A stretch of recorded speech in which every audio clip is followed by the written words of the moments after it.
Everybody, Michael Ninja's back at it again. You know how I like to do it.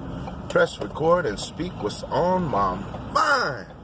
How y'all doing today, people? I hope you're blessed. I hope you're being a blessing to someone in need.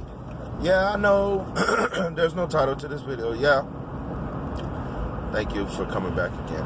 Yeah, I know I took a little break from posting videos. As you can tell, it comes and goes. But you know, when you're on the journey, I find that I have to step back a little bit, you know what I'm saying? Stop teaching, stop preaching, and return to learning. Return to absorbing and acquiring more knowledge and information. Incorporating it into my mind frame, my mainframe.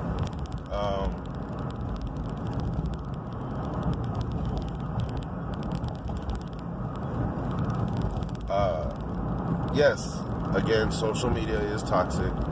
Social applications, social groups, social meetings. Especially when you have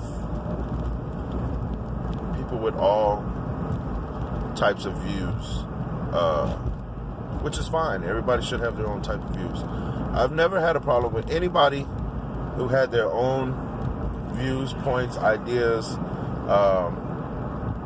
no matter what race, what color, even if they were, you know, upset at the other, at someone of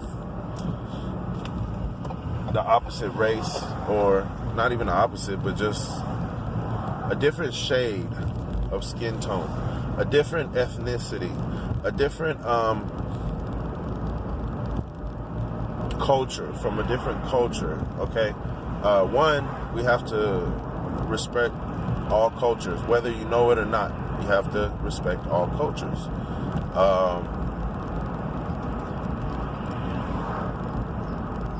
And that's where it comes back down to the Bible, you know.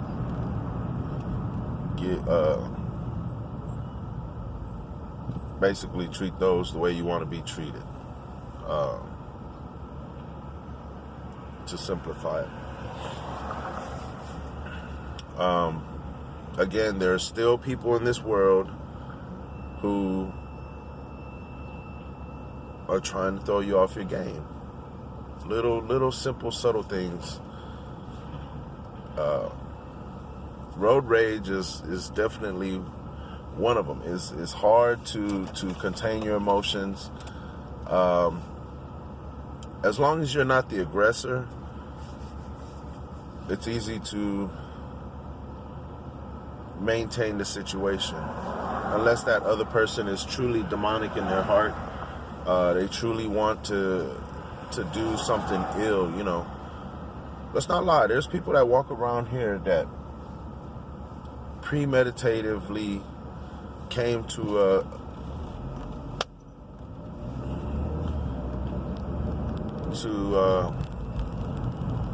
finalization of their mentality to want to hurt somebody.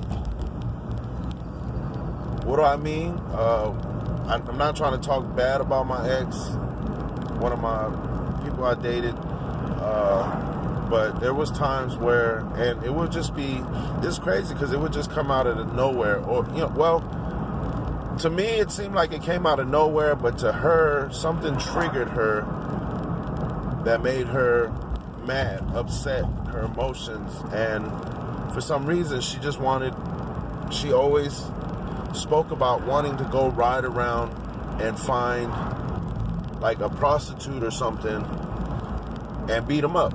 For some reason, she just had this, she always, let's go, I want to go beat up somebody. Let's go find a prostitute to beat up. And I'm like, one,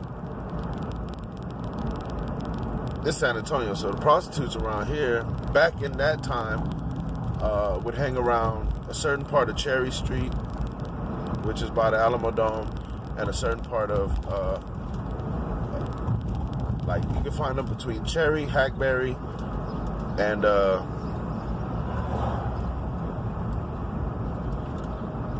what do you call it?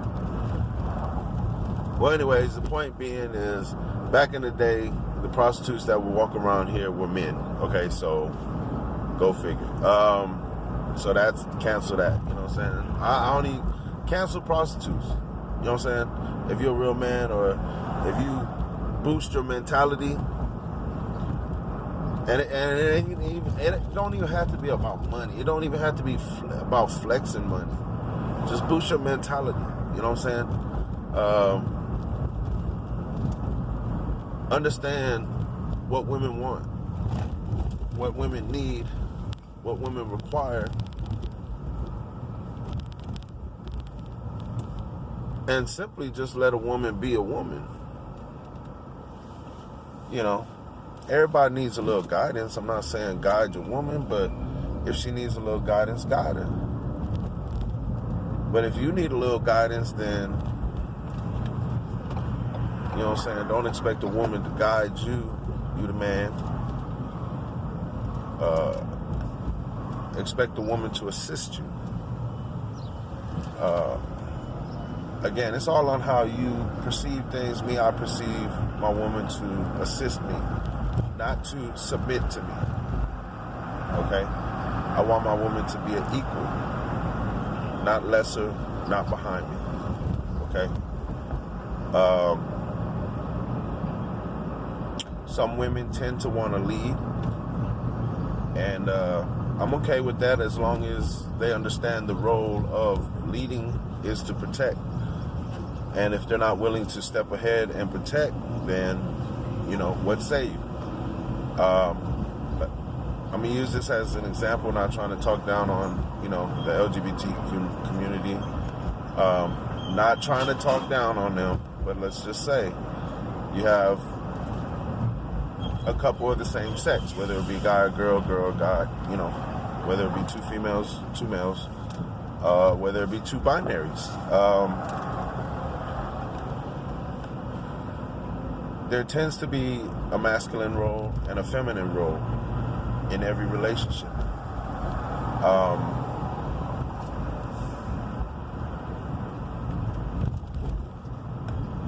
I understand, you know, there's going to be exceptions. There might be a relationship where there's two feminine. There might be a relationship where there's two masculines.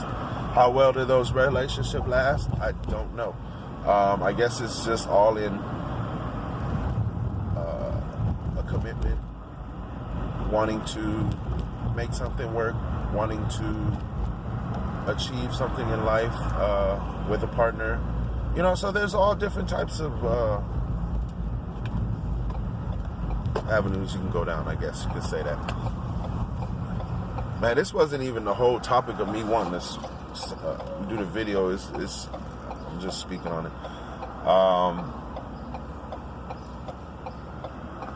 LGBT community have the right to go and live a simple life, pursue the happiness just like everyone else.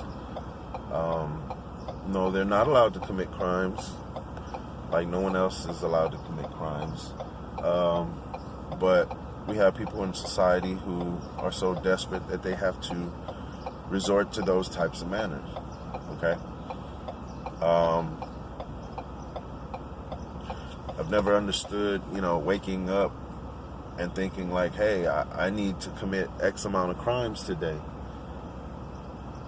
Okay? There are people actually out there. And,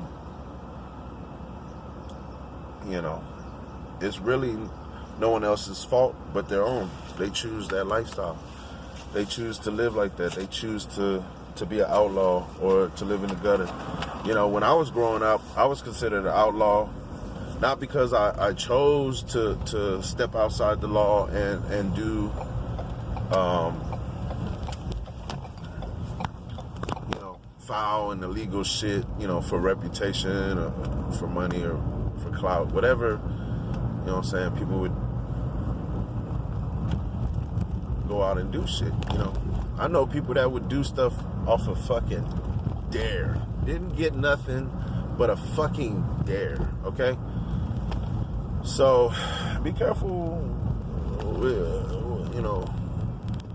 the people that you hang with the people that you allow in your circle and in your crowd. We all come from different backgrounds. It doesn't hurt to do an interview on people who that try to get within your circle. Bad back. Give me 50 feet. So San Antonio, the city itself, is getting back to normal. I mean, as soon as they opened up the state, economy went back to booming, and we boomed so hard that there's not enough staff to handle the demands.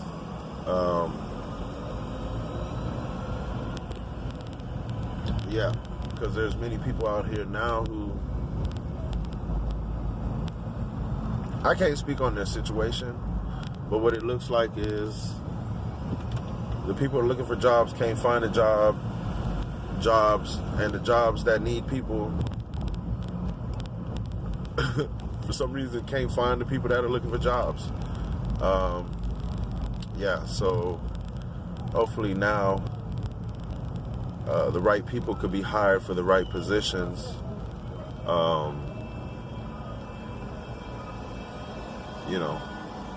Of course, they're not going to wipe our slates clean and say, hey, this is a total reset, like we all get to start all over, you know what I mean? But to each its own. Everybody's on different levels of the game. Some of y'all are set up perfect, because your family was set up, and they took the time to extend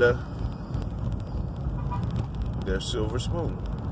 There's a lot of us who have to struggle and find ways to make it. There's a lot of YouTubers. Oh my God, now that I said YouTubers. So apparently YouTube deleted Young Pharaoh's channel. I don't know what the legality is on that. I know he has a lawsuit against them. And I know, there's a freedom of speech, but I want to say I know exactly what it is, because they demonetized my podcast, and I had used a snip of one of his speaking sessions on YouTube, where he challenged, the Jewish community. He challenged the Jewish community to debate him as to where they came from. So it wasn't too long that I played. I got my views started hitting closer to about 100 listening in onto that podcast before they demonetized it. So I knew it wasn't too much longer that they was going to do Young Pharaoh. So here's the thing. I know we're going against white supremacy. I understand, this, that, and the other, but that's a goal, that's a mission, that has to be done. But step back also and look. When the leaders are taken out, what happens? Someone else is ready to step up and step in place. So what do you think is going to happen when white supremacy, supremacists, all that shit, the whole ideology of we're the better people, and we're allowed to shit on everybody else, okay? Not in that aspect, but, just take it. I understand it's harsh, but just take it. So, let's say let's say, you know, the white allies who truly believe that everybody should be treated equal, you know, respected equally,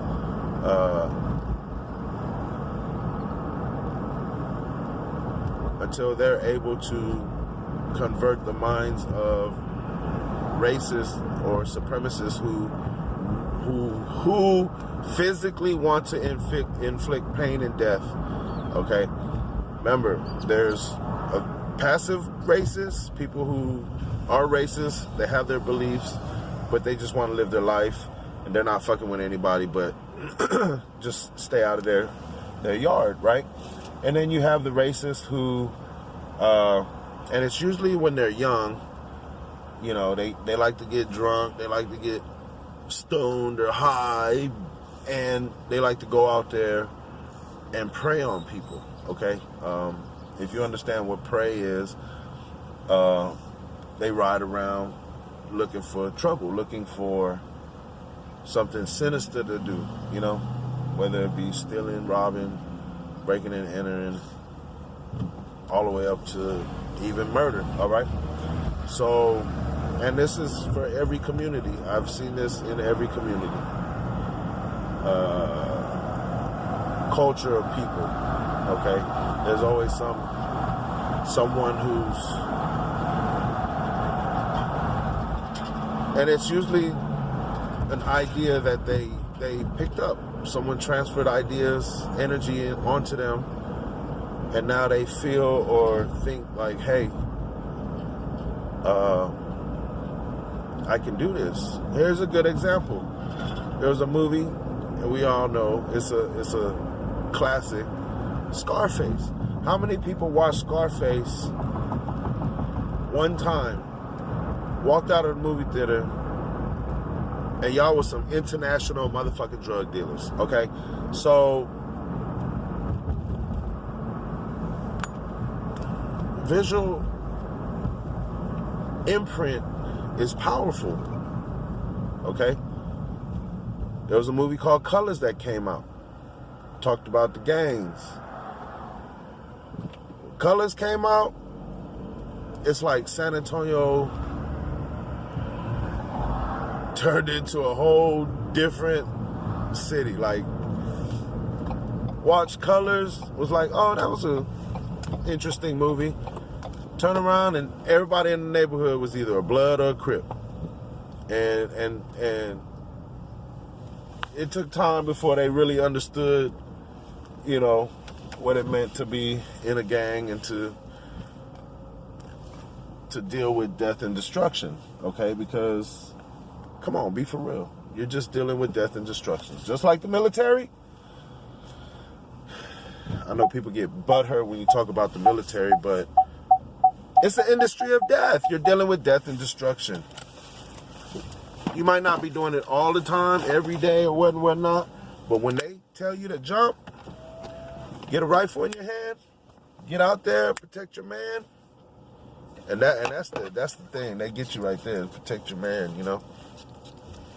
So here we go talking about racism and this and that.